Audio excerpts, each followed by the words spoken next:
Allahumma shalli ala sayyidina Muhammad wa ala sayyidina Muhammad. Allahumma innaka afuwun tuhibbul afwa fa'fu anna.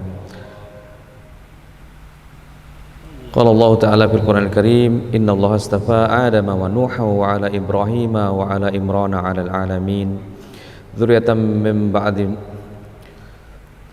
wallahu sami'un 'alim.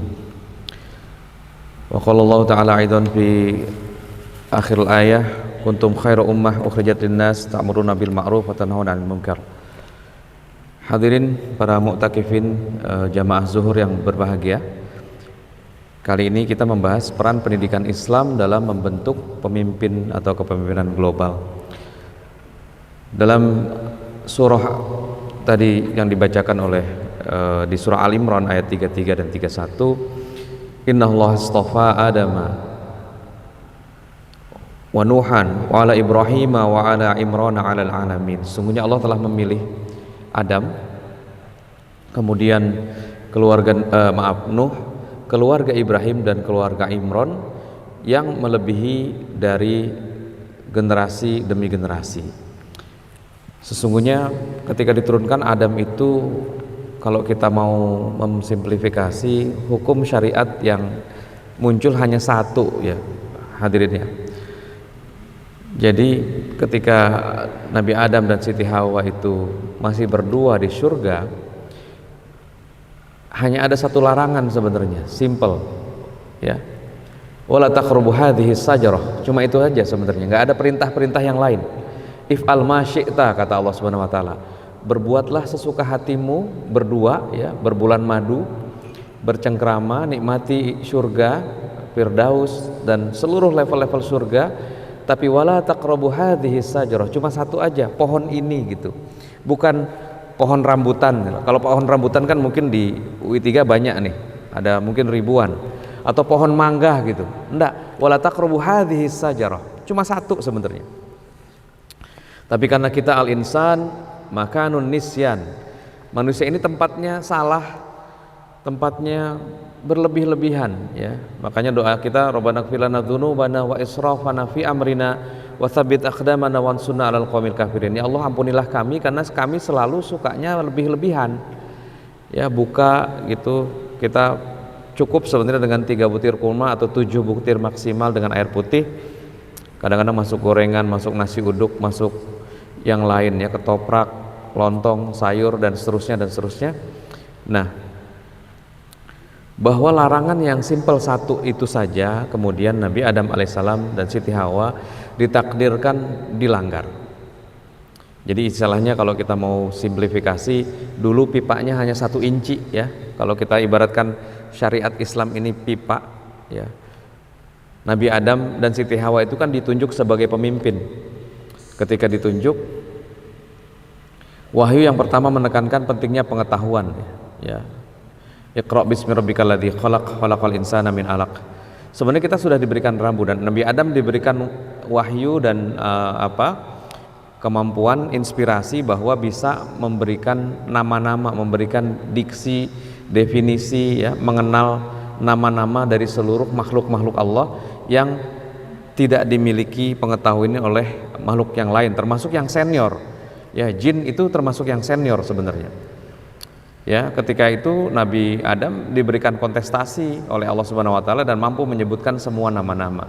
Tapi ketika untuk mengingat satu saja larangan dari Allah Subhanahu wa taala itu sulit, maka inilah kelemahan yang mendasar dari al-insan. Al-insan makanun nisyan. Manusia itu tempatnya lupa, tempatnya khilaf, tempatnya israf, berlebih-lebihan. Nah, karakter kepemimpinan di zaman Nabi Adam, ada beberapa algoritma yang mentelusuri sebenarnya Nabi Adam itu kemungkinan lebih dari 10.000 tahun sebelum Masehi usia beliau ya. Manusia pertama yang menemui atau menerima ilmu, inspirasi ya, diberikan ilmu langsung dari Allah dalam surat Al-Baqarah 31. Pendidikan pertama adalah bagaimana obedience, ketaatan dalam memimpin ya. Dan untuk ujian yang ini, yang gagal adalah kalangan jin, karena jin gagal memelihara etika leadership yang Allah perintahkan untuk sujud ya kepada Nabi Adam, karena berhasil lulus tes menginformasikan nama-nama seluruh makhluk Allah, dan akhirnya jin yang pertama kali diusir dari surga dan disampaikan bahwa menjadi musuh bebuyutannya manusia. Dan ilmu wahyu ini adalah dasar pendidikan manusia yang pertama. Jadi larangan juga, memahami larangan itu yang pertama, basic ya, supaya kita juga selamat dari berbagai mara bahaya.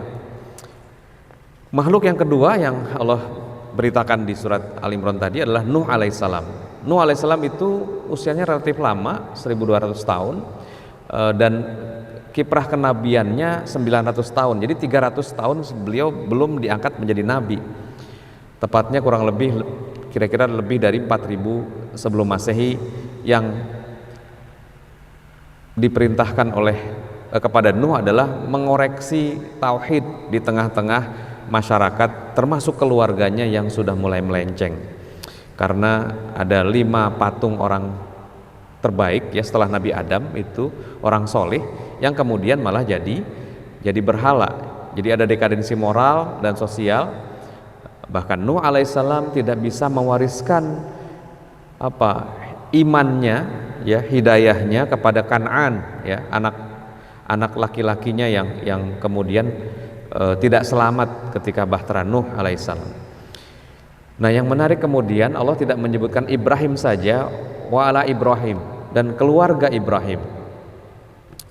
Keluarga Ibrahim memiliki basis pemikiran critical thinking, critical review terhadap alam semesta ini. Ibrahim kecil tidak hanya melihat fenomena alam yang besar, yang kuat, yang terang, tapi juga dibalik itu semua ya, ketika Ibrahim alaihissalam kecil melihat Al-Qamar ya, Qamarum Muniron, bintang yang bintang An-Najm ya, bintang yang kemudian berkelap-kelip, mungkin ini Tuhan yang hebat gitu ya, yang kuat, yang powerful karena bersinar di gelap malam. Tiba-tiba ada bulan purnama di tanggal 15 Ayyamul Bid. Kata Ibrahim kecil, hada Rabbi hada akbar. Kemudian dia baru sadar ternyata siang itu ada satu makhluk yang lebih besar lagi dan menjadi sumber cahaya utama, terang benderangnya siang. Hada Rabbi hada akbar, kata Nabi Ibrahim. Nah, critical review ini kemudian memunculkan telaah krisis bahwa tauhid ini muncullah dalam sholat kita itu ya, inna sholati wa nusuki wa mahyaya wa mamati lillahi rabbil alamin. Inilah kalimat-kalimat tauhid yang dihujamkan kepada Ibrahim, sehingga Ibrahim itu adalah the explorer yang mencari Tuhannya ya, kalau para pencari Tuhan itu bapaknya adalah Ibrahim alaihissalam, bukan Abang Deddy Mizwar ya. Jadi para pencari Tuhan itu dikabarkan bahwa sehingga saking apresiasinya Allah Subhanahu wa taala disebut Abuul Anbiya, bapak dari para nabi, Ibrahim alaihissalam. Dan kemudian turun lagi ke Musa. Musa alaihissalam itu lebih simpel lagi sebenarnya. Kalau kita kembali ke inci larangan, Musa cuma dikasih the 10 commandment ya, 10 perintah Tuhan, kira-kira gitu ya. Kalau kita Taurat itu dijadikan pedoman hukum dan pendidikan sosial, di mana saat itu beliau melihat tirani dari Bani Israel, Fir'aun kepada Bani Israel dan kaum Samiri ya. Di situ di surat Toha dikisahkan bagaimana Musa harus melakukan perlawanan terhadap penjajahan di atas bumi ini yang harus dihapuskan gitu. Jadi pendidikan kemerdekaan, ketaatan, keislaman itu dihujamkan oleh Musa alaihissalam, dan beliau memimpin dalam kurun waktu kira-kira 700 tahun. Nabi Isa alaihissalam memiliki pendidikan berbasis akhlak dan kasih sayang, moralitas, bagaimana ketika ditampar kita tampar, kasih pipi kanan dan pipi kiri dan seterusnya. Kemudian mukjizat yang dimiliki juga banyak sekali ya, mengajarkan nilai-nilai kasih sayang dan spiritualitas, bagaimana kehidupan ini pada dasarnya ada al-haqqul karimah, dan bagaimana Isa alaihissalam itu juga nanti dari 40 perintah yang diturunkan ada 12 muridnya atau 40 muridnya yang kemudian juga membangkang. Dan Isa harus diangkat oleh Allah Subhanahu wa taala hingga nanti akhir zaman beliau akan memberikan kesaksian bahwa la ilaha illallah Muhammadar Rasulullah. Jadi dari nabi-nabi itu tadi pipanya 1 inci, kemudian Nabi Musa, Nabi Adam dari pipanya 1 inci, Nabi Musa 10, Nabi Isa alaihissalam 40. Itu berbagai kaum-kaumnya itu dikoreksi, diperingatkan dengan diberikan azab langsung kontan. Nah, bedanya dengan era Rasulullah SAW, Muhammad SAW, beliau mendapatkan paket lengkap, ya, dimensi yang beliau dapat itu super lengkap. Dan untuk umat Nabi Muhammad ini spesial, tidak langsung diazab, ya. Banyak yang bertanya-tanya, kenapa sih di Palestina, di Gaza itu tentara Israel tidak diazab aja sama Allah Subhanahu wa taala biar selesai gitu. Gitu ya.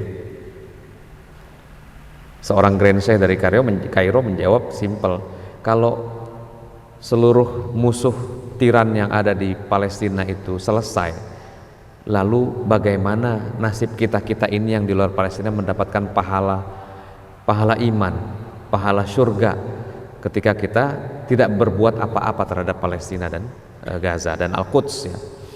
Karena sejarahnya, hadirin hadirat, para mu'takifin, para ahli iktikaf, Al-Aqsa itu tidak pernah dibebaskan oleh orang asli Palestina. Pertama kali yang membebaskan Al-Aqsa itu namanya Umar bin Khattab, ya, orang dari Jazirah Arab. Yang kedua Salahuddin Al-Ayyubi dari Tikrit, dari Turki. Mudah-mudahan yang ketiga pembebasan Palestina dari Depok, ya, dari Cimanggis nih. Amin ya rabbal alamin. Dan jadi di era Rasulullah SAW ini sungguh luar biasa, karena pada saat itu yang viral dan fenomenal itu syair, sastra, ya, tata bahasa yang menjadi gandrung. Dan ini jadi kekal sebenarnya, karena semua informasi yang lengkap itu ternyata yang lebih terjaga itu yang tekstual. Orang-orang Arab biasa itu verbal dengan language gitu ya, dengan audio gitu ya. Ada beberapa yang visual memory, photographic memory, pakai visual gambar. Tapi Al-Quran turun pada saatnya sebenarnya awalnya adalah audio, tapi kemudian dituangkan oleh Utsman bin Affan untuk dibuat mushaf, ya, lembar-lembar mushaf ini yang menciptakan karakter pemimpin dengan sangat luar biasa. Mukjizat Quran ini adalah pendidikan terbesar yang kita peroleh, dan ini adalah tarbiyah zatiyah, ya, bahan bakar tarbiyah yang kalau diuji sebagai skripsi atau tesis atau disertasi itu tidak pernah salah. Kalau disitasi itu selalu terbukti benar 100%. Kemarin di Harvard terbukti bahwa ternyata orang yang giving itu take back hampir 700 kali lipat sebagaimana, ya, kita yang sedekah itu. Padahal di Quran sudah ada, ya, pahalanya 700 kali lipat kalau bagi orang-orang yang sedekah, dan baru dibuktikan oleh Harvard ternyata memang valid. Banyak lagi basis keilmuan yang Rasulullah SAW lakukan di madrasah pertama, yakni Arqam bir Arqam, tempat pembinaan madrasah universitas yang pertama yang dilakukan oleh Rasulullah SAW. Di zaman dulu anak-anak atau ponakan-ponakan kecil kita itu biasanya dititipkan ke orang-orang soleh, ya, Ibnu Abbas, kemudian sahabat-sahabat yang masih kecil itu Ali bin Abi Thalib, kemudian sahabat-sahabat yang lain yang masih junior itu dititipkan dan tinggal bersama Rasulullah SAW dan ditempa di Darul Arqam bin Abi Arqam. Pendidikan ini kemudian bergeser di Majelis An-Nabawi, Majelis Masjid Nabawi Al-Munawwarah. Di Masjid Nabi itu ternyata kalau kita belajar sejarahnya bukan hanya diperdengarkan ceramah-ceramah, tapi juga belajar perang, bela diri, belajar memanah, strategi seperti Sun Tzu gitu ya, strategi bagaimana attacking, bagaimana diplomasi. Rasulullah mengajarkan bagaimana berbisnis dan seterusnya di Madinah Al-Munawwarah, menjadi basis bukan hanya soal basis kehidupan ukhrawi tapi juga duniawi. Karena kehidupan Masjid Nabawi itu 24/7 kalau kita pelajari dan sekarang juga kelihatan ya, kalau kita ke Masjid Nabawi melakukan umroh itu ada halaqah-halaqah kecil di mana anak-anak kecil itu berlatih, cuma yang nggak kelihatan adalah belajar bela diri atau belajar perangnya aja ya, mungkin belum kali. Kalau nanti mungkin Arab Saudi sudah terang-terangan membantu Palestina mungkin berani.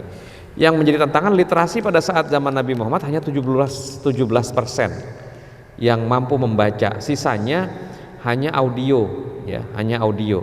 Termasuk Rasulullah SAW sendiri adalah buta huruf.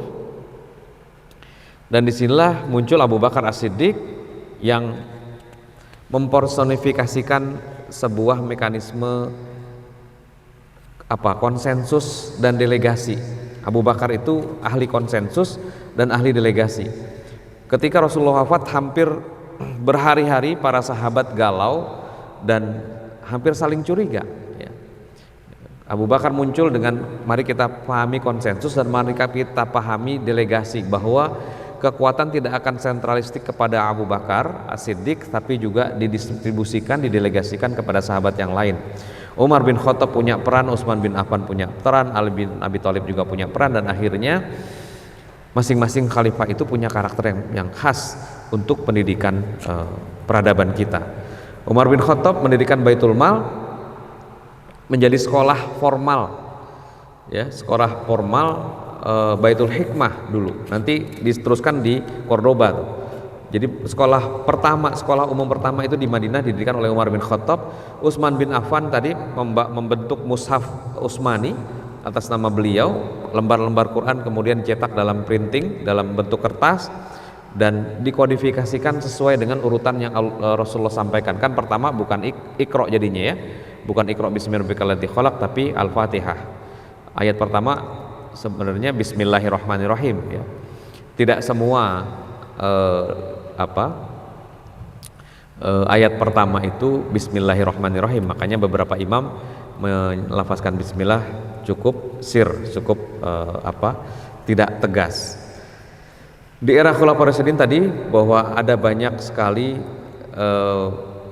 peninggalan yang menjadikan peradaban kita hanya dalam waktu 22 tahun itu bisa menguasai hampir 2/3 belahan dunia. Dan ini tidak terjadi lagi sampai hari ini oleh negara hegemoni manapun ya, baik United States atau negara-negara manapun yang mampu menguasai dunia 2/3 dalam waktu kurang dari 20 tahun. Kemarin Ustadz Adi Hidayat menyampaikan ini dibuka bersama di istana ya, bagaimana resesi, monopoli, kegelapan Madinah, Yathrib waktu itu, kegelapan Yathrib menjadi terang benderang hanya dalam waktu 10 tahun. Nah, di era Bani Umayyah berikutnya kita pahami pendidikan dan kejayaan ilmu pengetahuan itu menjadi center of excellence. Di Baghdad, Baitul Hikmah yang tadinya diinisiasi oleh Umar bin Khattab dipindahkan ke Baghdad, itu ada 1 juta koleksi perpustakaan, buku-buku dan manuskrip yang terpelihara. Ada Al-Khawarizmi, ada Ibnu Sina, Avicenna, dan beberapa ahli sains yang muncul, dan akhirnya tadinya 17% di era jahiliyah, di era Bani Umayyah dan Abbasiyah itu hampir 99% literasi. Dan kita juga sedih ya, di Indonesia mungkin sekarang literasinya masih di bawah 40%, tapi di Gaza itu 100%. Dan setiap anak muda yang lahir di Gaza itu secara dini harus bisa menghafal Quran. Mungkin gak banyak yang tahu ketika saya pelajari wasiat dari Yahya Sinwar Asy-Syuhada yang kemarin wafat diterjang drone, itu mengatakan wasiatnya begini kepada para pengikutnya. Yahya Sinwar bilang gini, kalaupun ada masih harta yang tersisa ya untuk Hamas pasca perang yang tidak berujung ini, maka sisakan setengahnya. Ini wasiat dari aku, sisakan setengahnya untuk memastikan setiap anak yang lahir di Palestina itu menjadi penghafal Quran.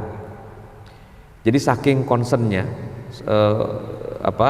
seseorang panglima perang ya, Itu bukan sisakan setengahnya untuk beli senjata, bukan, tapi sisakan setengah dari harta Hamas yang tersisa kalaupun masih ada, itu untuk memelihara para penghafal Quran dan jadikan para bayi yang lahir ini sebagai penghafal Quran.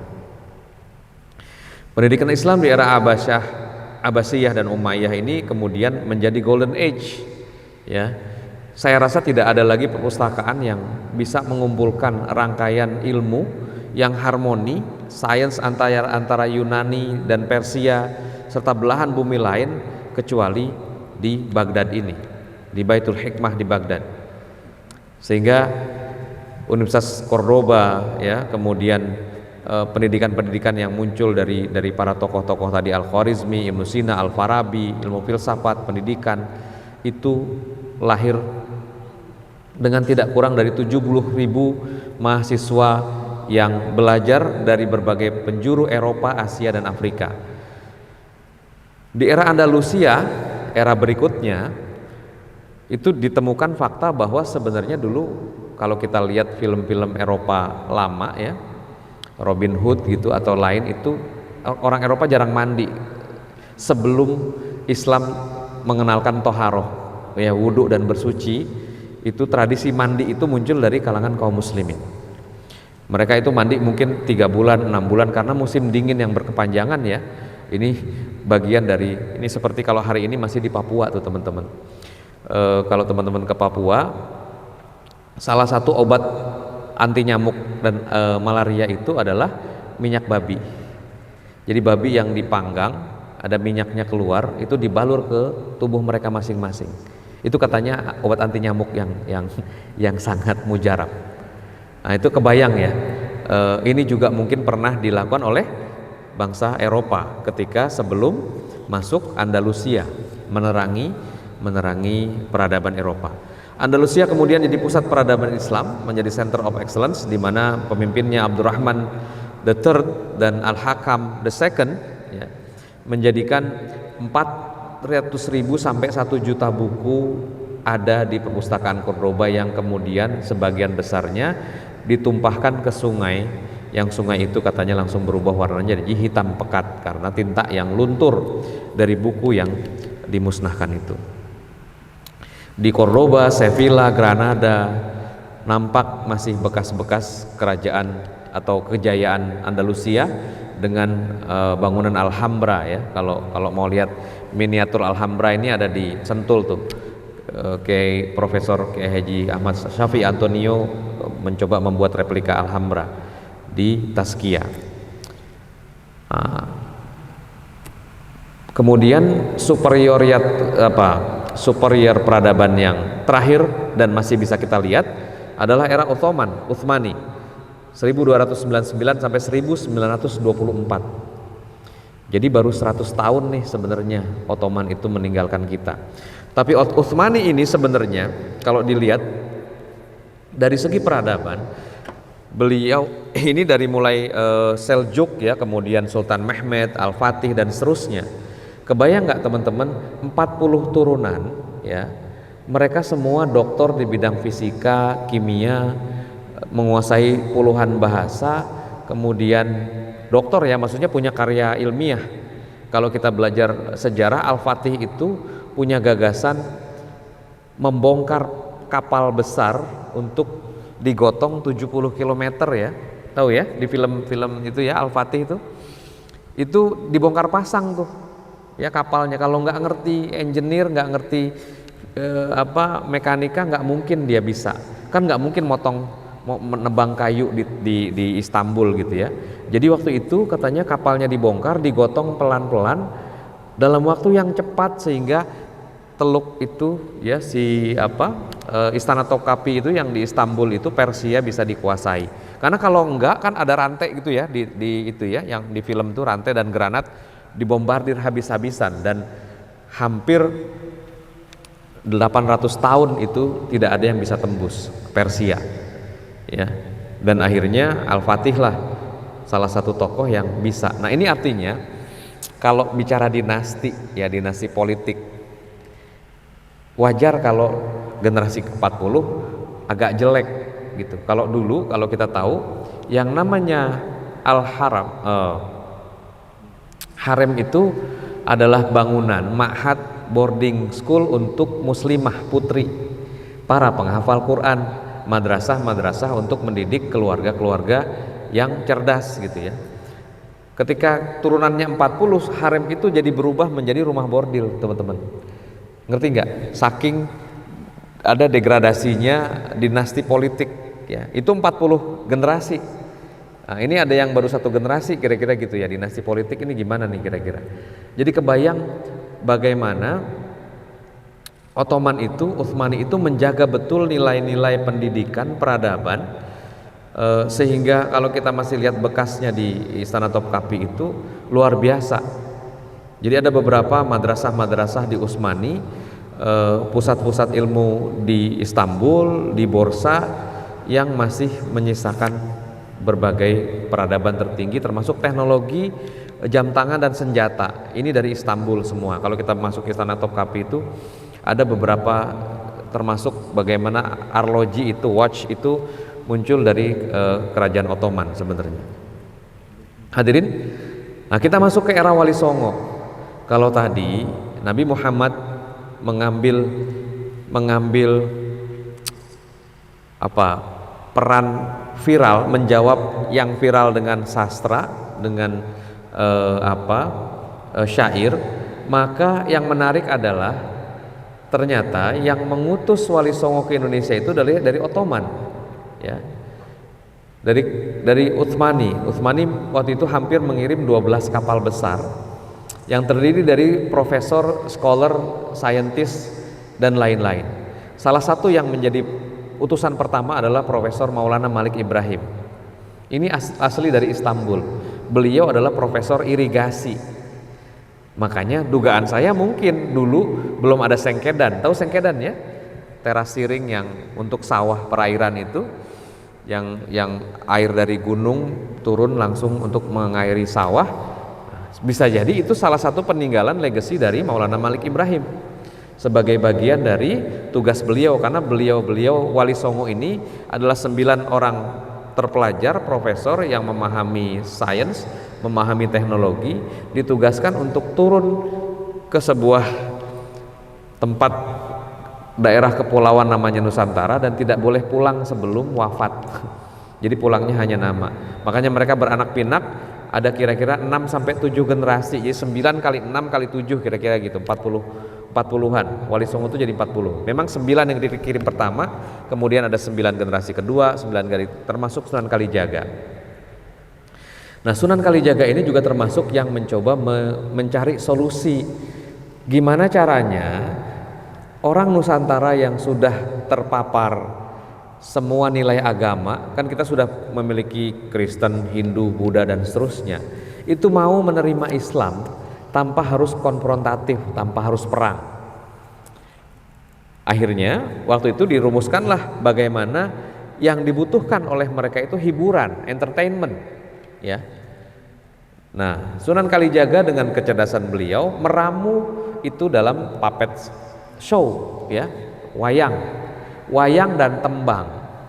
Jadi dengan wayang dan tembang ini diceritakanlah kisah-kisah Quran, kisah-kisah hadis, kisah-kisah sirah nabawiyah, sejarah-sejarah Islam, tanpa perlu menceramahi orang. Orang ini bisa sedih, bisa tertawa, bisa bahagia, bisa berpikir, bisa introspeksi tanpa merasa tersinggung.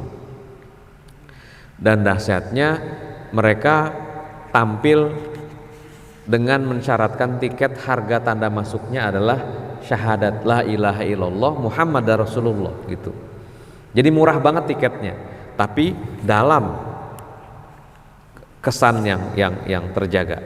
Dakwah Islam melalui wayang dan tembang lewat Kalijogo inilah salah satu legasi kepemimpinan dan pendidikan yang bisa kita coba tiru.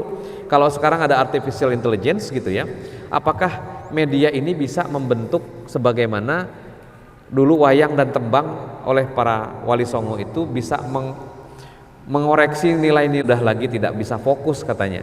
Mereka hanya bisa lihat shorts gitu ya, lihat FYP, algoritma audio visual, males baca, paling lama baca 30 menit, ikut kuliah paling lama kira-kira 1 jam lah kurang lebih. Setelah itu mereka akan lihat handphonenya, sama seperti teman-teman kan ya, lihat handphonenya, lihat reelsnya, lihat yang lain, kemudian ya saya sebutnya tersandera, killing time gitu ya, membunuh waktunya dengan sia-sia melihat algoritma FYP di sosial media.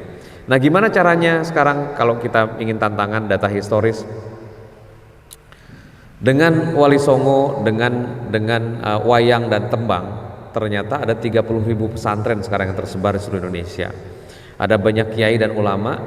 Di era kolonial kita kenal ada Kiai Haji Hasyim Asy'ari dan Kiai Haji Ahmad Dahlan yang kemudian membentuk organisasi besar, dan kita perlu satu titik tolak yang bisa merumuskan kira-kira bisa nggak ada belokan sejarah peradaban lagi sehingga ada makna yang bisa kita jawab sama-sama. Misterinya kenapa hari ini umat Islam mayoritas terbesar ada di Indonesia?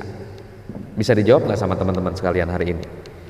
Dan kita menyandang apa nih, nama alma mater terberat, Universitas Islam Internasional Indonesia lagi. Memang pernah disalib oleh Pakistan bulan Februari kemarin. Pakistan itu 240 miliar kaum musliminnya. Nah, kita dalam waktu sebulan langsung nyusul lagi katanya. Ada 1 juta babies, jadi 241. Jadi Indonesia sempat kalah sama Pakistan, terus sebulan seling 241 juta Indonesia menang lagi. Tapi bukan soal kuantitas ya guys, hadirin, harusnya kualitas. Kira-kira kalau ada Nabi Muhammad datang nih hari ini, persis di zuhur ini, kemudian datang, kita ditoyor nggak satu-satu sama beliau? Ngapain aja kalian ini sebagai mayoritas, kira-kira gitu ya. Nah, ini yang harus kita jawab. Kita ngomong pendidikan, kita ngomong Universitas Islam Internasional Indonesia, dan mayoritas terbesar hari ini ada di sini. Kita harus berterima kasih kepada Wali Songo, kita harus berterima kasih kepada Ottoman, kita harus berterima kasih kepada semua sultan yang ada di Andalusia, ya, Abbasiyah, Umayyah dan seterusnya, dan Khulafaur Rasyidin sampai Rasulullah SAW, sampai Nabi Adam. Ya, Islam terbesar ditakdirkan ada di Indonesia, namun pendidikan dan kualitasnya jauh dari yang diteladani oleh tadi para nabi, Khulafaur Rasyidin dan para pendahulu kita. Wallahu muwaffiq ila aqwamit thoriq, nasrun minallah wal karim, wallahu basilul mu'minin, fastabiqul khairat. Saya kira cukup, semoga kita bisa ambil hikmah. Assalamualaikum warahmatullahi wabarakatuh.